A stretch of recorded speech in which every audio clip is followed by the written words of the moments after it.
Assalamualaikum warahmatullahi wabarakatuh. Perkenalkan, nama saya Muhammad Raffi Rasidi. Di sini saya akan menjelaskan tentang mukjizat Al-Quran. Yang pertama, kita mengenal lebih dulu apa itu mukjizat. Mukjizat adalah ayat atau tanda kebesaran Allah Subhanahu wa taala yang mengungkapkan ketidakmampuan seluruh makhluk. Dibuktikan melalui kekuasaan Allah Subhanahu wa taala yang tidak dapat dilakukan oleh segala sesuatu yang berada di langit dan di bumi. Kemujizatan Al-Quran berbeda dengan kemujizatan para rasul terdahulu dari segi kemujizatan-kemujizatannya yang telah dimiliki oleh rasul-rasul terdahulu. Oleh sebab itu, di dalam Al-Quran, eksistensi kemujizatan tersebut tidak akan mampu dipahami kecuali jika telah dilakukan upaya-upaya untuk menyingkap dan mengungkapkan hal-hal yang tertutupi berupa hakikat-hakikat alam semesta dan rahasia-rahasianya.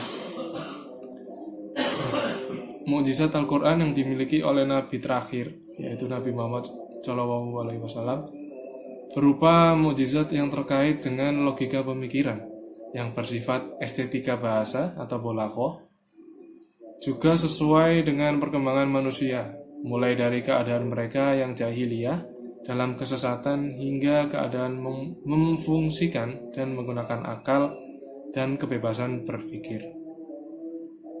Saya mengutip dari Hamka. Menurut Hamka, mukjizat Al-Quran ada 4 rupa.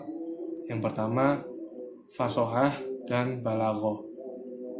Sangat tinggi derajat kata dan makna yang terkandung di dalam Al-Quran, dan setiap ungkapan kata yang dapat menarik dan mempesona.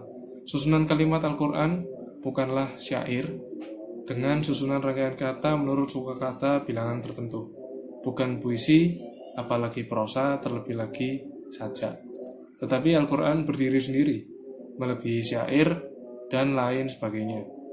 Bahkan orang Arab belum mengenal kata-kata seperti yang ada di dalam Al-Quran.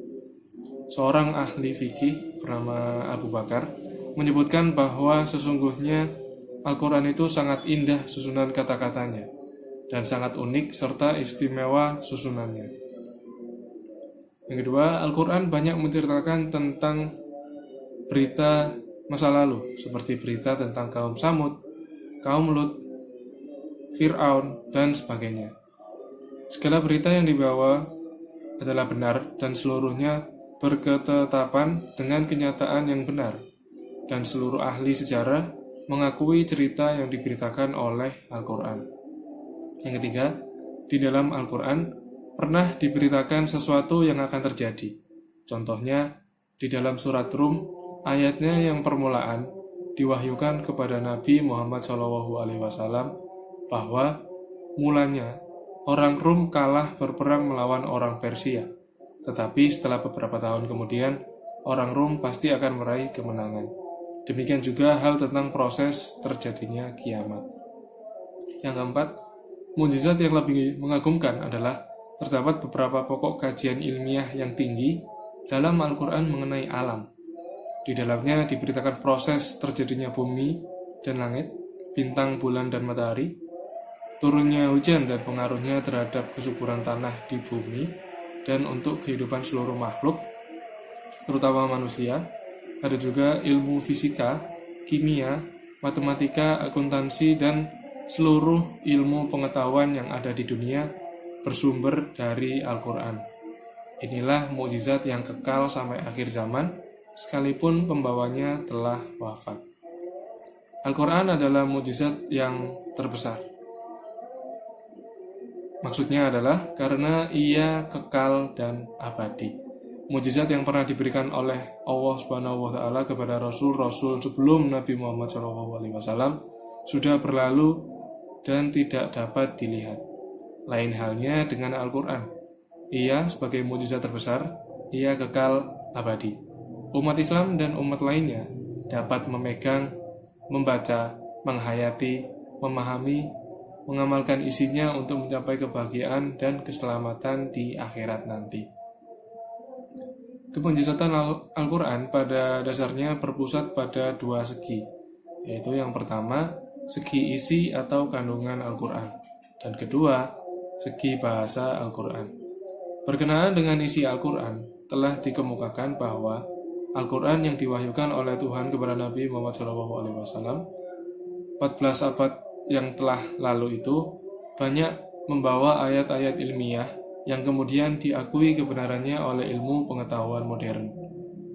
Salah satu kemujizatan Al-Quran adalah adanya undang-undang ilahi yang sempurna yang melebihi semua undang-undang buatan manusia. Al-Quranul Karim juga menjelaskan pokok-pokok akidah, hukum-hukum ibadah, norma-norma keutamaan dan sopan santun, undang-undang hukum ekonomi, politik, sosial, dan kemasyarakatan.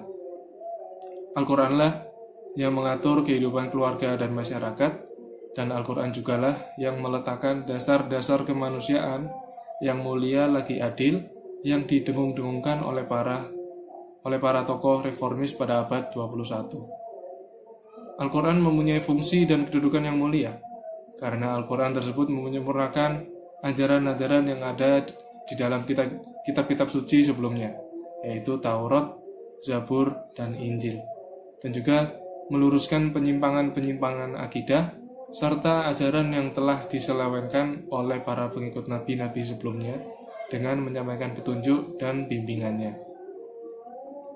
Muhammad Ali Al-Sabuni menyatakan bahwa kemujizatan Al-Quran dapat dilihat dari 10 aspek pokok, yaitu yang pertama, susunannya yang indah, yang berbeda dengan susunan yang ada di dalam bahasa Arab. Yang kedua, gaya bahasanya yang menarik, yang berbeda dengan gaya bahasa yang ada. Yang ketiga, kepadatan isinya yang tidak mungkin dapat dibuat yang lain yang sama seperti Al-Quran itu sendiri. Yang keempat, penetapan hukum yang mendalam dan lengkap yang tidak dapat dicapai oleh penetapan hukum yang dibuat oleh manusia. Yang kelima, pemberitaannya tentang hal-hal yang gaib yang kesemuanya tidak diketahui kecuali melalui Al-Quran. Yang keenam, tidak bertentangan dengan ilmu-ilmu pengetahuan yang ada. Yang ketujuh, pelaksanaan terhadap janji dan ancaman yang diberitakan di Al-Quran. Yang kedelapan, pengetahuan-pengetahuan yang dikandungnya mencakup pengetahuan-pengetahuan hukum dan kauniyah. Yang kesembilan, memenuhi kebutuhan manusia. Dan yang terakhir, menimbulkan pengaruh di dalam hati manusia, baik pengikut maupun musuhnya.